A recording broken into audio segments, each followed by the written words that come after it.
jiilka soo koraya caalamka ayaa waqti badan geliyey samaynta waxyaabo aan horey loo arag si ay dunida ula wadaagaan aalado ugub ku ah fahamka dhalinyarada Soomaaliyeed oo u muuqda kuwa ka garaadsaday dhibaatooyinka lagu eedeeyo ayaa keenay inay alifaan fikrado shaqeynaya oo aan horey dhalinta ugu dhiirin jirin.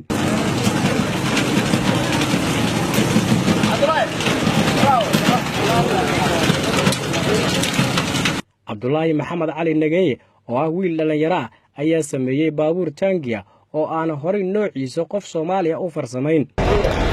tangigan waxa alifay isla markaana sameeyay Cabdulaahi Maxamed Cali Nageeye oo ah wiilkan dhalinyarada ah laguma sameeynin Turkiga, China, Hindiya iyo meel kale ee waxa lagu farsameeyay Muqdisho oo Soomaaliya waxaana hal abuuray isla markaana farsameeyay Cabdulaahi Maxamed Cali Nageeye oo kamid ah dhalinyarada Soomaaliyeed ee markaasi bartay farsamada gacanta ee dhinaca biraha.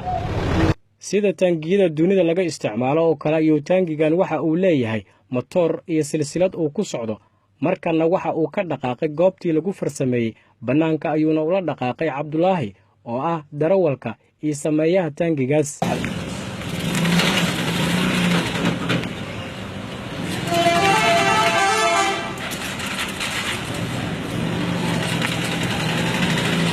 Soomaaliya oo ka burbureen kaabayaashii wax soo saarka ayaana weli jirin farsamadii gacanta iyo warshadihii xilli dunida dadka ku nool ay saacad walba ka fikirayaan wax soo saar hor leh. Cabdulaahi Maxamed Cali waxa uu ii sheegay in talaabadan uu kaga dayday wadanka Ruushka oo kamid ah dalalka soo saara hubka ugu badan ee caalamka yaala. waxaan igu dhaliyay waxay tahay wadanka Ruushka wuxuu soo bandhigay 70,000 oo taangi. annaga haddaan nahay dad Soomaaliya muslimiina ma lihin maanta hal taangiyo xataa la riixayo.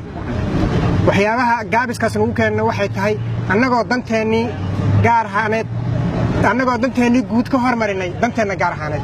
marxalado kala duwan ayuu soo maray ka hor inta aanan la dhaqaajin taangigan walxaha uu ka kooban yahay iyo waqtiga uu bilaabay samayntiisa ayuu ka warramay.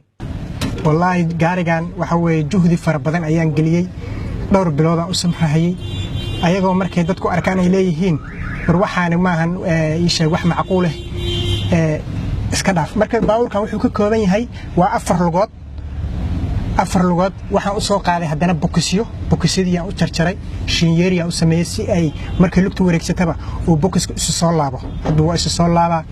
marka 4taas lugood waxay awood u leeyihiin marka koowaad inaysan bacaad gelin, marka labaad waxay awood u leeyihiin lagama yaabo horta inay banjaraan.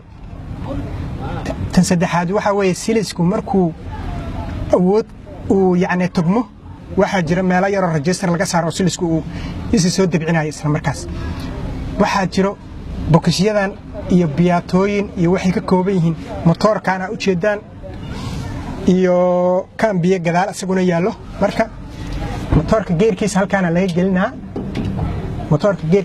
halkaana laga geliyaa birahan waaye kan biyahana gooni waaye asagana geerar kale ta xagga laga geliyaa asagana. calamada wadamada Soomaaliya, Djibouti iyo Turkiga ayaa lagu xardhay taangigan waxaana weydiiyay sababta uu ku doortay calamadan. wallaahi calanka horta Soomaaliya waa calankii aan u dhashay ee dalkayga hooyo.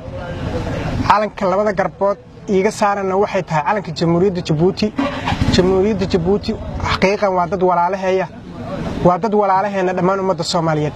Jamhuuriyadda Djibouti ma jecla inay ummadda Soomaaliyeed ay maalin qura ay aragto wax muuga ama tiiraaya ah. calanka Turkigana waxaan leeyahay waa dadka kaliya ee islaamka ee noo soo gurmaday maalinkii dhibaatada ay haysatay shacabka Soomaaliyeed ee aadka ay u tabaaleysnaayeen.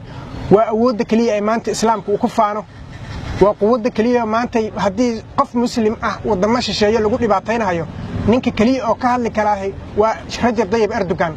Maxamed Sheekh Xuseen oo kamid ah waayijooga Soomaaliyeed ayaa ku baaqay in la taageero dhalinyarada fikradaha hal abuurka la sameeya. waxaan aaminsanahay ninkaani inuu marka dambe soo saari karo gaadiid teknik ah ama waxyaabo dalka Soomaaliyeed anfaca oo looga maarmo dalalka shisheeye. sidaas darteed hadday dad weyne tahay iyo hadday ganacsato tahay iyo hadday dawlad tahay wax alla wixii maamul ah oo jira waxaan ku dhiirigelinayaa arrinta caynkaas oo kale ah inay si fiican wax uga qabtaan oo dhalinyarada ku maalgeliyaan. Cabdicasiis Ibraahim Axmed, TV Universal, magaalada Muqdisho.